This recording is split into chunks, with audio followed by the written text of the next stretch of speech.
Pengertian tasawuf saf atau suci karena kesucian batin kaum sufi dan kebersihan tindakan dan keikhlasannya.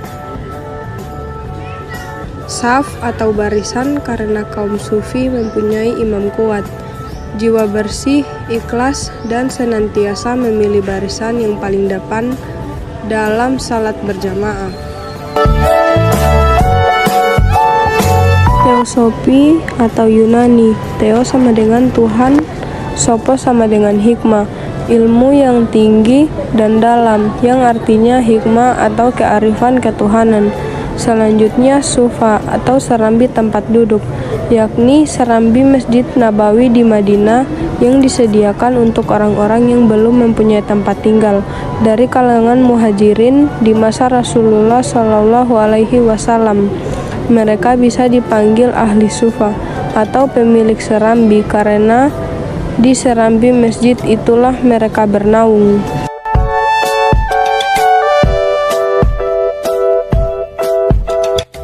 Tokoh tasawuf dibagi menjadi 4 tokoh, yaitu yang pertama Imam Junaid al-Baghdadi, yang kedua Imam al-Ghazali, yang ketiga Rabi'ah al-Adawiyah, yang keempat Syekh Abdul Al-Qadir.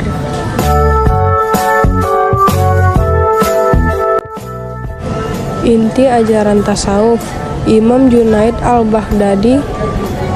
Ajaran tasawuf al-Junaid berpusat pada konsep khauf dan raja. Takut atau khauf membuat kabid atau rasa kecut, susah, sempit. Harap atau raja kepadanya membuat menjadi basit, lapang, luas. Al-Junaid berkata, jika Allah membuat kabid dan khauf, maka hancurlah ekstensi kemanusiaanku. Dan apabila Allah membuat basit dan raja, maka Allah mengembalikan ekstensi kemanusiaanku. Inti ajaran tasawuf Imam Al-Ghazali.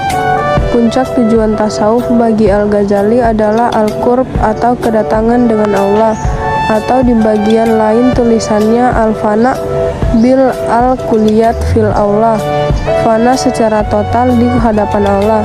Dalam hal ini ia menjelaskan suatu tingkatan tauhid tertinggi, bahwa dia tidak melihat wujud kecuali yang esa, yaitu syuhud atau kesaksian batin orang-orang sidik.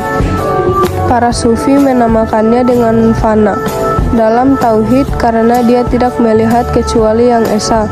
Dia juga tidak melihat dirinya apabila dia tidak melihat dirinya karena tenggelam dalam pandangan tauhid, maka dia fana dari dirinya sendiri dalam pandangan tauhidnya, dengan pengertian bahwa dia fana dari melihat dirinya dan segala makhluk.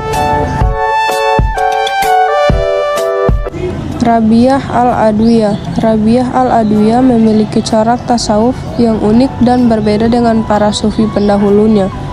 Corak tasawuf Rabi'ah al-Adawiyah terfokus pada konsepnya tentang mabbatullah atau cinta Allah. Ia mengungkapkan perasaannya tentang cinta ilahi dengan 2 corak cinta, yaitu cinta karena diriku dan cinta karena dirimu. Cinta pertama berpijak kepada diri seorang hamba, berusaha untuk dekat kepada Allah dengan menunjukkan kepatuhannya dan membenci sikap melawan kepadanya dengan ketaatan dan kepatuhan yang luar biasa. Maka seorang hamba akan berhasil menjadi kekasihnya. Syekh Abdul Al-Qadir. Tasawuf yang dikembangkan oleh Syekh Abdul Qadir termasuk tasawuf aflaki, yaitu tasawuf yang berorientasi kepada perbaikan akhlak, mencari hakikat kebenaran dan mewujudkan manusia yang dapat mencapai makom ma'rifat kepada Allah. Beliau adalah seorang sufi besar yang berhasil memadukan syariat dan hakikat dan secara sinergis serta berpedoman kepada Al-Quran dan hadis secara konsisten. Beliau menyatakan setiap hakikat yang tidak berpijak kepada syariat adalah kezindikan. Terbanglah kepada Tuhanmu dengan 2 sayapmu, yaitu Alkitab dan As-Sunnah. Masukkan kepadanya, sedangkan kedua tanganmu ada dalam genggam Rasulullah. Jadikanlah Rasulullah Shallallahu Alaihi Wasallam sebagai temanmu dan pengajarmu biarkan tangannya menghiasimu dan membawamu kepadanya. Kesimpulannya, nilai-nilai tasawuf dalam pendidikan Islam yang diajarkan Imam Al-Ghazali adalah mencapai ma'rifat dan sa'da atau kebahagiaan, yaitu kebahagiaan dunia akhirat. Tasawuf Al-Ghazali merupakan corak pemikiran tasawuf akhlaki, yaitu tasawuf yang menerbitkan kepada pembinas akhlak.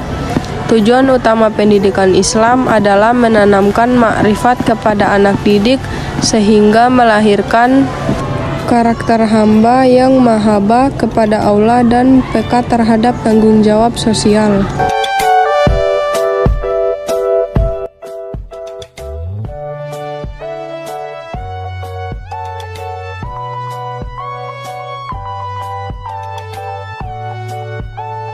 Terutama dalam peran sebagai aktivitas dalam pendidikan Islam. Ma'rifah adalah ilmu bahwa Allah melihat dan mengawasi segala isi hati manusia, sehingga para aktivitas dalam pendidikan Islam memiliki kecakapan emosi dan spiritual yang digali dari Islam adalah konsistensi atau istiqomah, kerendahan hati atau tawadu, totalitas atau kafah, keseimbangan atau tawazun, integrasi dan penyempurnaan atau ihsan.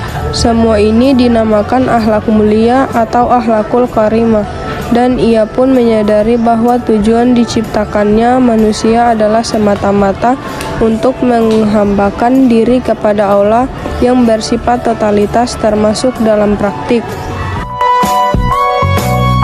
Sekian dari saya. Wassalamualaikum warahmatullahi wabarakatuh.